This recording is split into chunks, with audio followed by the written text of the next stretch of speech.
gravar. Beleza, então bora. Bora que bora. Na última aula a gente começou a ver toda a questão do sangue, né? Como estudar o tecido sanguíneo, né? O tecido hematopoético. Vimos que é um tecido que tem uma parte líquida, que é o plasma, onde você tem água, sais minerais e proteínas. E vimos que tem uma parte sólida, né? Que é a parte celular. Essa parte sólida é composta pelas hemácias, né? Pelos glóbulos vermelhos, que vão fazer a circulação desse sangue, comentando um pouquinho da hemoglobina, né, a questão da estabilidade, porque a ligação é ótima com o oxigênio, né, o ferro 2+, o oxigênio 2-. Na ligação, eles dois ficam estáveis. E demos uma conversada em cima dos leucócitos, né, que são as minhas células de defesa.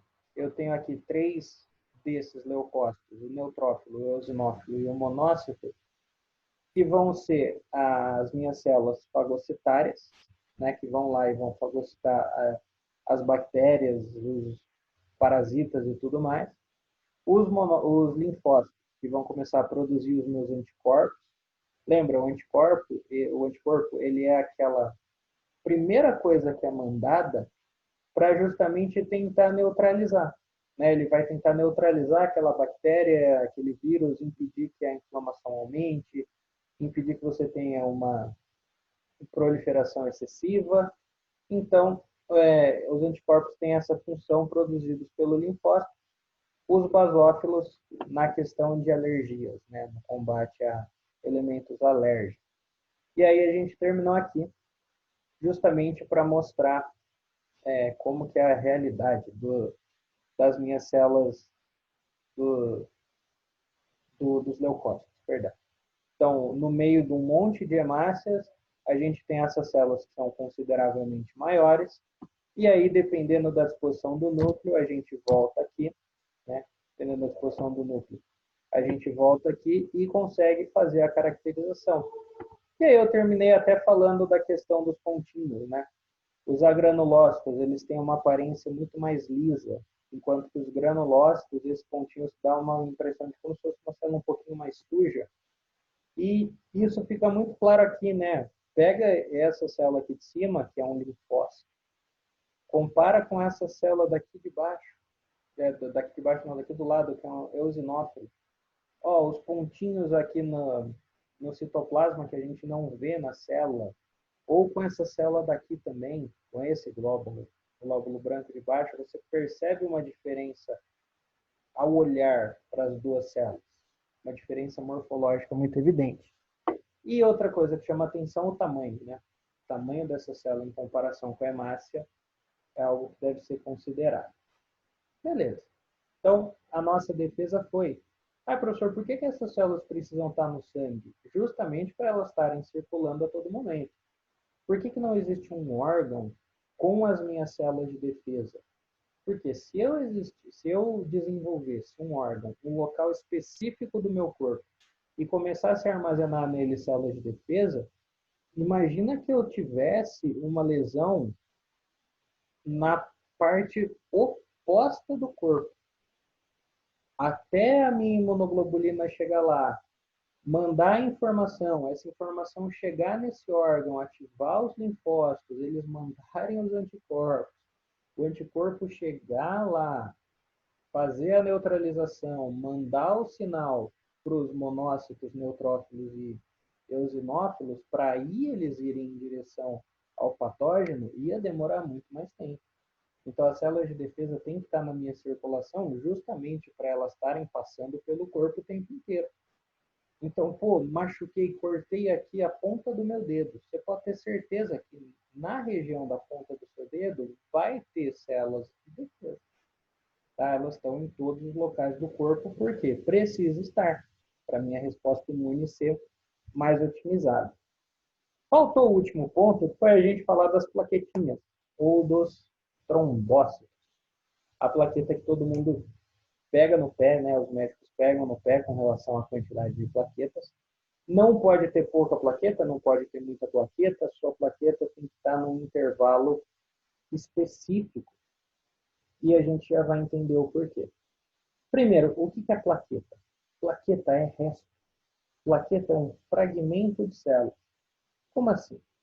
Vai existir no nosso corpo uma célula que chama megacariócito.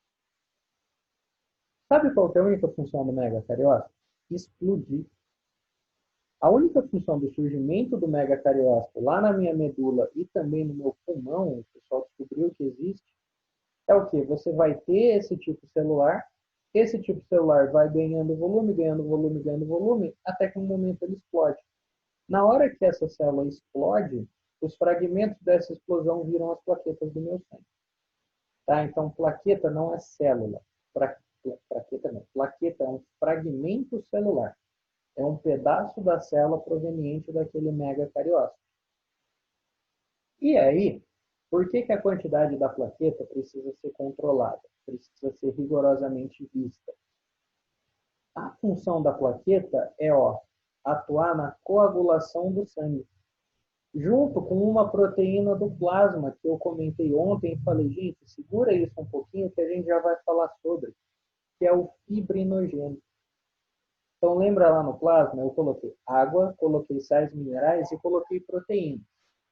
A imunoglobulina, que vai me ajudar na resposta imune, e o fibrinogênio, que vai ajudar na minha coagulação. A gente já vai ver essa questão da coagulação, mas eu coloquei aqui para vocês verem só como seria a visão da plaqueta. Né? Já que é um resto de célula, não vai ter um formato muito bem definido. Então, a plaqueta, olhando no microscópio, ela parece uma sujeirinha, sabe? Parece meio que, isso daqui não é nada. E esse nada, no fato, vão ser as minhas plaquetas. Trazendo para essa última imagem aqui, eu vejo as plaquetas, por exemplo, isso daqui seria uma plaqueta. Isso daqui seria outra plaqueta, aqui eu tenho outra. Então, todos esses pontinhos um pouquinho mais roxos são as plaquetas que estavam circulando naquela minha amostra de sangue. São fragmentos celulares que vão servir para um propósito. Coagulação. E o que é o meu sangue coagular? Vamos imaginar um primeiro princípio. O nosso vaso sanguíneo ele é uma parte de tecido e tudo mais. Como toda parte de tecido, ele está sujeito a lesões. Né? Ele está sujeito a lesões, com toda certeza do mundo. Vamos imaginar que aconteceu uma lesão. Então, aqui eu tenho um vaso sanguíneo meu qualquer, uma artéria, uma veia. E, graças a alguma coisa, algum fator qualquer, esse meu vaso foi danificado.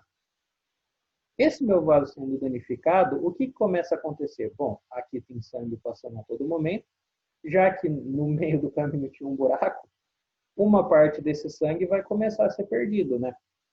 Então, graças à presença desse buraco, o sangue que antes estava indo do ponto A para o ponto B, agora uma parte desse sangue vai ser perdido.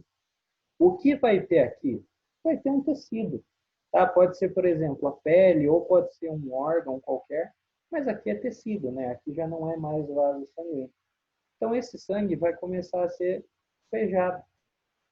Mas, na hora que esse sangue for despejado no meu tecido, ele não vai ajudar em nada.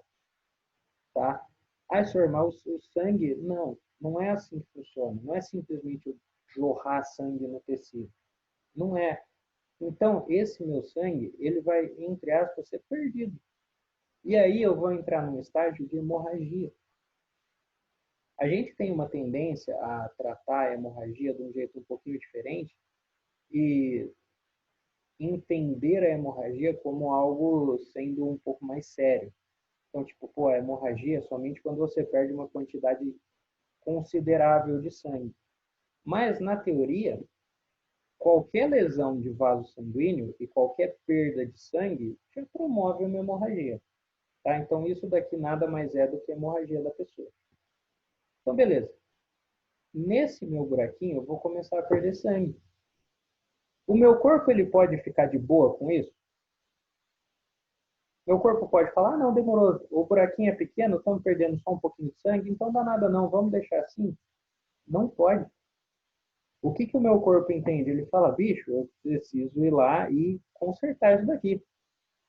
Eu preciso ir lá e tampar esse buraco para que eu volte a ter a minha circulação normal.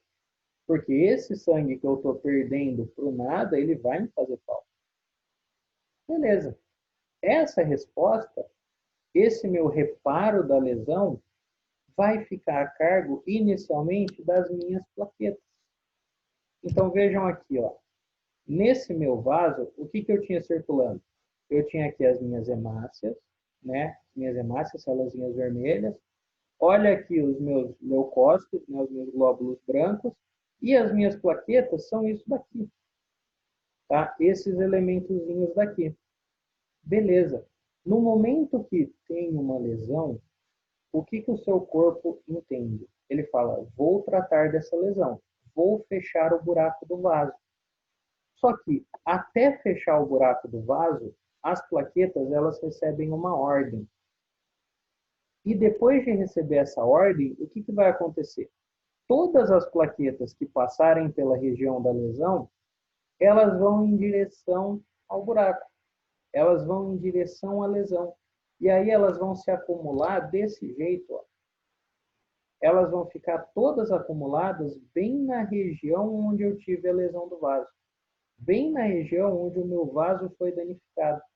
Então, as plaquetas que estiverem passando por aqui, ó, elas vão e começam a se amontoar nessa região. E fazem o que a gente chama de tampão plaquetário. Fazendo isso, o que acontece? Elas tampam o buraco de uma forma inicial. Beleza, o sangue que eu estava perdendo, agora eu não vou perder mais, tá? Porque o buraco está tampado. Ai, senhor, beleza, acabou aí? Não acabou. Por quê? Eu ter tampado o meu buraco com a plaqueta não quer dizer que o meu vaso esteja reparado. Então, depois de fazer o tampão da plaqueta, o meu organismo entende o quê? Eu preciso vir aqui e eu preciso regenerar esse buraco que fez no meu vaso sanguíneo. Como que eu vou fazer essa regeneração? Aí entraria o último dos processos. Então, ó, tive uma lesão no vaso, estou com uma hemorragia interna. Primeira parada, eu ordeno que as minhas plaquetas se acumulem na região da lesão, forma o tampão. Depois que as plaquetas formaram o tampão, o meu corpo fala o quê? Agora eu vou trabalhar em fechar esse buraco. Como que ele fecha o buraco? Aí é uma coisa que eu particularmente acho que vocês não precisam ficar tão desesperados quanto. Por quê? É difícil, é complicado. Isso envolve uma cascata de hormônios. Então, o seu corpo vai começar a liberar várias substâncias e jogar essas substâncias na corrente sanguínea até que aconteça o quê? Ó, isso daqui. Então, você vai tendo naquele vaso uma sequência de liberação de hormônios que no momento onde esses hormônios chegam no local da lesão, o que é isso daqui? A minha lesão com as plaquetas aqui em cima tampando. Na hora que esse hormônio chega no local do tampão, ele vai estimular que as células do vaso sanguíneo, tá? A parte do meu vaso sanguíneo que estava lesionada, se regenere. E aí, fazendo essa regeneração, o que eu vou ter? Eu vou juntar esse lado aqui com esse lado aqui.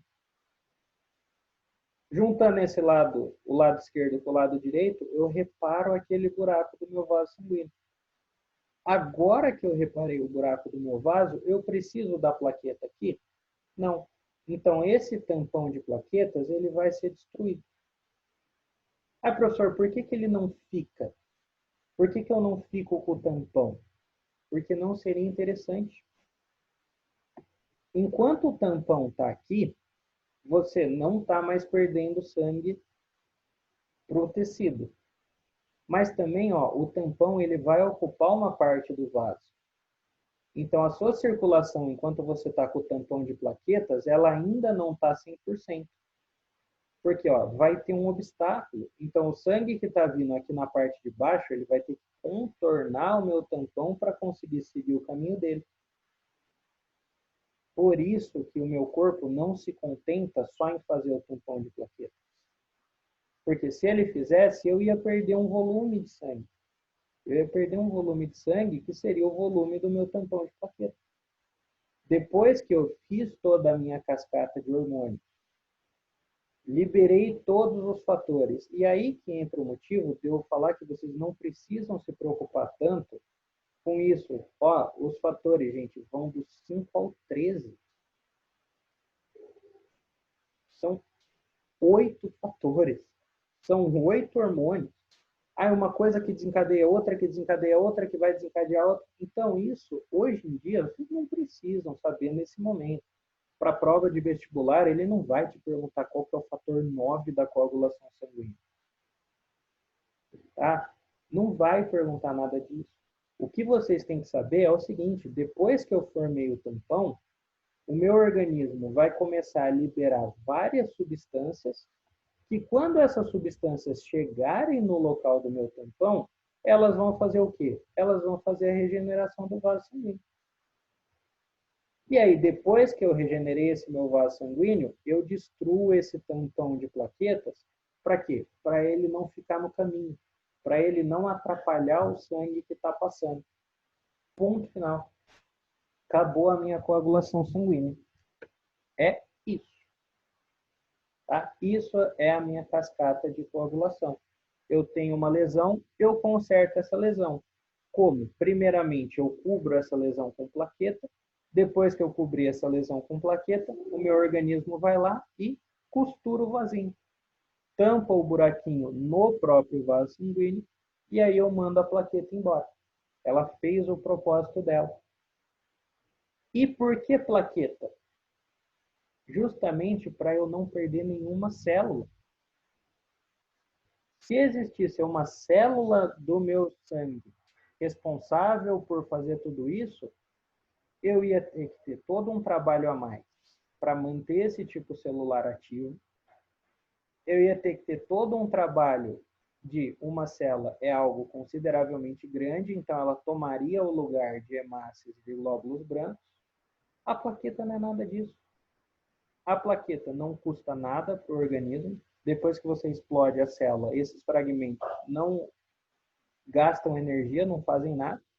Elas ocupam um espaço relativamente pequeno do meu tecido sanguíneo, né, do meu tecido hematopoético, a comparação da plaqueta com a hemácia. Você junta um monte de plaquetas para dar o volume do hemácia. Então não atrapalha a circulação do que importa. E ela me ajuda pra caramba nesse quesito da lesão. Tranquilo? Por que a gente tem que ficar esperto com relação ao número de plaquetas? Então, por que tanto muita quanto pouca plaqueta é algo perigoso para a pessoa? Justamente pela atuação nesses casos. Imagina uma pessoa que tem pouca plaqueta no sangue. Ela tem um número baixo de plaquetas. Ela não vai ter plaqueta suficiente para fazer o quê? O tampão e fechar o vaso todo. Então, ela vai fazer um tampão, só que o tampão da pessoa não vai ter célula suficiente para cobrir a hemorragia inteira. Então, mesmo com um número de plaquetas no sangue, ela vai continuar perdendo sangue, mesmo com o tampão sendo feito. E aí a pessoa entra no estágio de hemofilia. A pessoa que tem poucas plaquetas, qualquer lesão em vaso sanguíneo já vira uma hemorragia enorme para a pessoa. Porque ela não tem plaqueta suficiente para fazer aquele tampão. E aí ela começa a perder muito sangue. Esse é o caso da hemofilia. O contrário, a pessoa que tem um excesso de plaquetas, ela tem plaqueta pra caralho. O número de plaquetas muito acima do que deveria. Ô, senhor, seria bom? Quer dizer que a resposta dela vai ser melhor? Não. Porque se ela tiver muitas plaquetas, olha o que vai acontecer. Todas as plaquetas que estão passando aqui na região da lesão, elas vão, obrigatoriamente, pro tampão.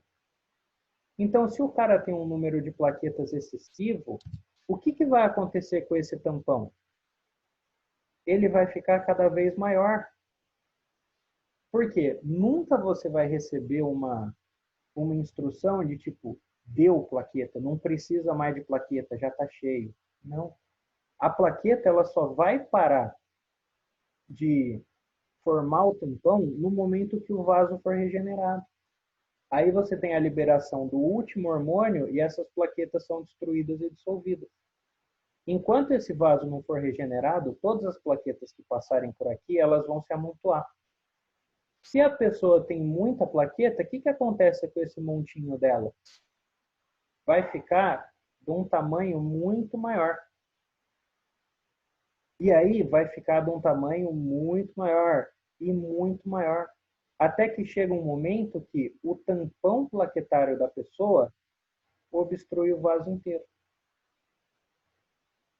Todas as plaquetas que estão passando vão na direção do tampão, começa a se amontoar, você empilha a plaqueta até não poder mais, até um momento onde você obstrói o vaso. Aí você não tem mais comunicação. Por isso que ter muitas plaquetas não é bom. Qualquer lesãozinha, o que acontece? Já entope o vaso. Porque vai encher de plaqueta naquela região, esse enchimento de plaqueta faz com que o volume de sangue diminua até um momento que o vaso fica obstruído. E aí você não tem comunicação entre um lado e outro. E se você não tem comunicação entre um lado e outro, ó, se isso daqui estiver tampado, a dificuldade para os fatores chegarem na região da lesão é ainda maior. Então demora mais para o seu vaso ser restituído, você vai ter um prejuízo na circulação. A pessoa que tem um excesso de plaquetas, tem plaquetas em excesso, ela corre o risco de ter uma doença que chama trombose. Por isso que a plaqueta recebe o nome de trombócitos. Quando você... Ô, professor. Oi, oi. Então, por isso que às vezes o pessoal tem um sangue mais grosso, assim, isso tem a ver, será, com essa questão das plaquetas? Pode O ser sangue ser também. mais viscoso, sabe? Pode ser também. O excesso de É componentes. que meu pai tem, né, um sangue mais espesso e teve trombose, né, Sim, na parte do pé. sim, Né? Então, o médico até recomendou que ele tomasse AS, né, para afinar um pouco o sangue também nessa questão. exatamente. O sangue mais grosso ou o sangue mais espesso é de acordo com a quantidade de elementos figurados. Entre eles a plaqueta também. Mas você Ah, vê, muita plaqueta, o que acontece? Prejudica a circulação. Porque lesão sim, em vaso sanguíneo é uma coisa corriqueira, gente. Acontece com todo mundo. E às vezes a gente nem percebe que nem aconteceu. percebe. Uhum. Então, às vezes nós tivemos uma lesão no vaso, mas, meu, foi tão assim que beleza, meu corpo foi lá, tudo bem, e eu literalmente não senti nada. Só que a pessoa que tem muita plaqueta, qualquer lesãozinha que ela tem, o que acontece? Como, por exemplo, o pai do Flávio, o pé incha. Por quê? Para a circulação, e aí você tem a concentração do sangue, esse vaso vai aumentando, o tecido todo aumenta, você tem um inchaço. Então, existem remédios para, né, os dois pontos, tanto para Uhum. hemofilia quanto para Para diminuir essa trombose. concentração, né?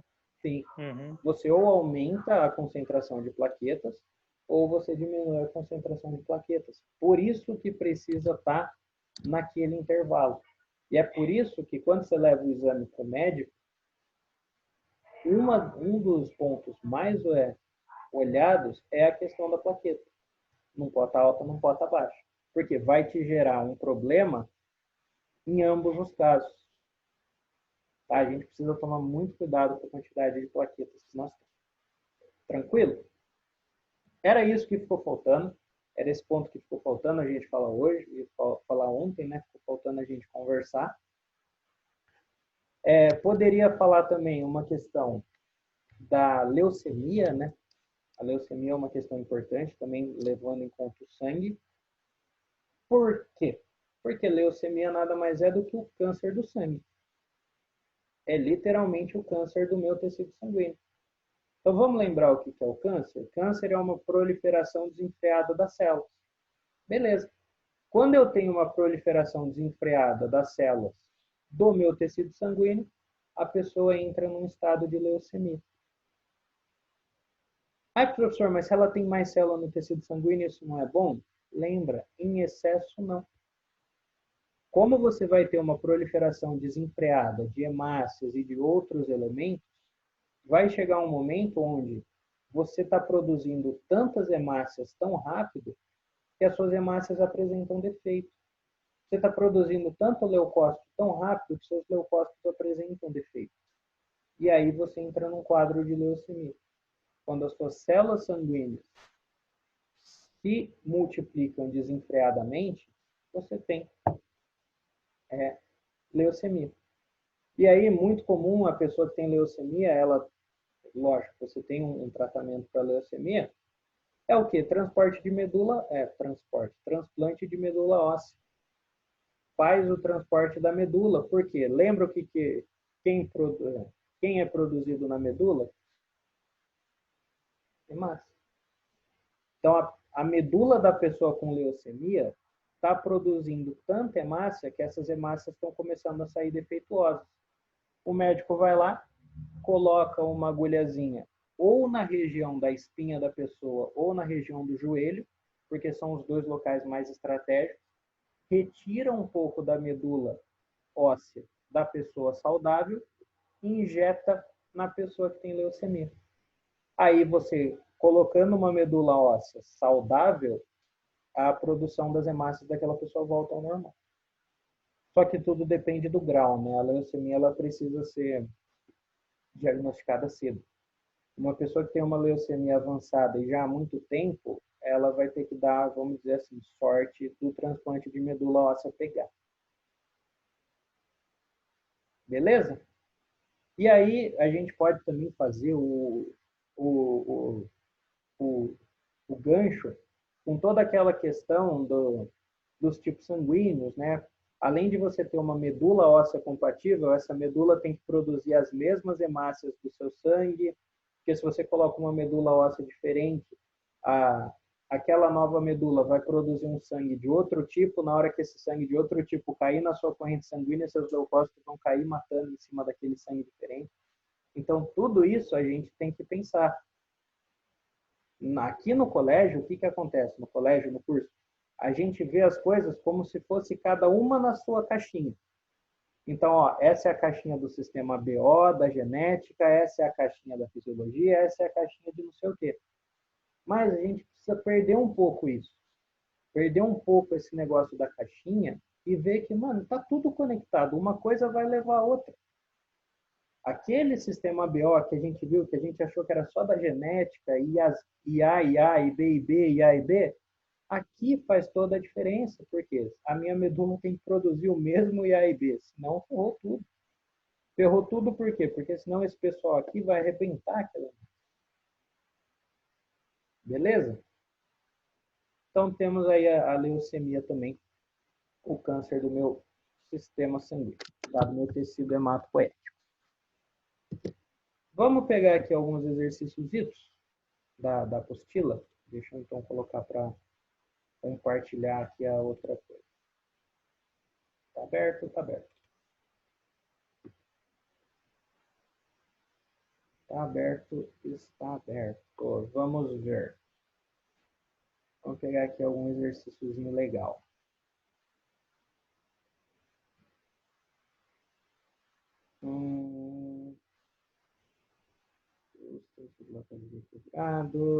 Vamos ver esse 3, ó.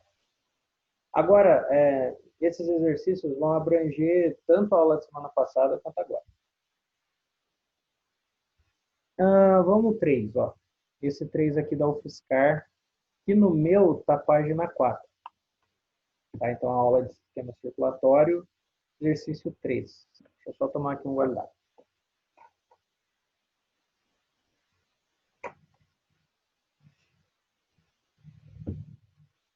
Professor, eu não te entendi direito. O 1 e o 2, você pulou?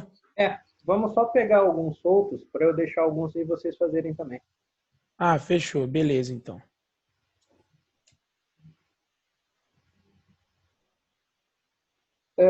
Vamos aí. confiscar. Se pudéssemos marcar uma única hemácia do sangue de uma pessoa, quando de sua passagem por um capilar sanguíneo do pé e seguir seu trajeto pelo corpo, sucessivamente pelo interior de... Um exercício que a gente olha assim o enunciado e precisa ler de novo, né? Não é uma leitura que, ele está querendo isso. Ó, ele quer marcar uma hemácia, uma célula minha, que está passando por um capilar sanguíneo do meu pé e seguir o seu trajeto pelo corpo, a partir dali.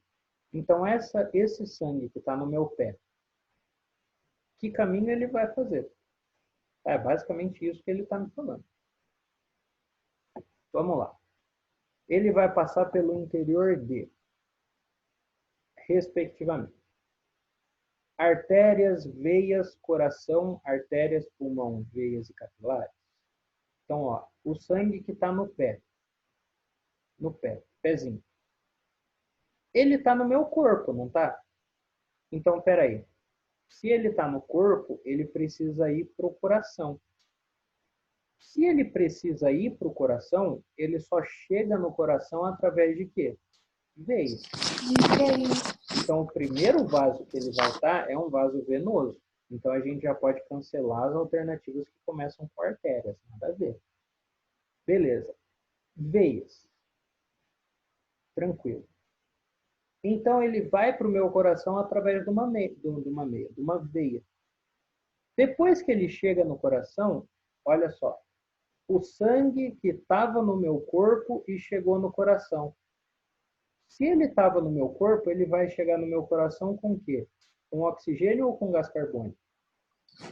Gás carbônico. Gás carbônico. Então tá.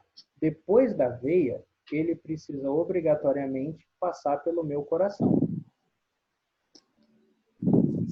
Hora que ele chega no coração pela veia, do coração, o que vai acontecer? Ele vai ser expelido do coração e se ele sai do coração, ele passa por onde? Artéria. Artéria pulmonar. Sai do coração por uma artéria. Só que, peraí, se ele veio do corpo e saiu do coração, na hora que ele sai do coração, ele estava do lado direito, né? Do lado direito do meu coração vai para onde? Pro pulmão. Pulmão, artéria pulmão. Que é justamente para eu fazer o quê? Para eu trocar esse CO2. Trocar esse CO2 e pegar oxigênio. Então, beleza. Ele saiu do meu pé por uma veia, chegou no meu coração, saiu do coração por uma artéria. Vai acontecer a troca gasosa lá no meu pulmão, e aí, esse meu sangue, depois de trocar, ele precisa voltar para o coração de novo, não é? Então, peraí, se ele precisa voltar para o coração de novo, ele vai chegar no coração pela segunda vez através de uma veia, porque só veias chegam ao coração. E depois que ele chegou na parte esquerda do seu coração, ele vai sair do coração pela artéria aórtica. Então, na sequência, eu tenho o quê? Veia, coração, artéria, pulmão, para fazer a troca, veia depois de ter feito a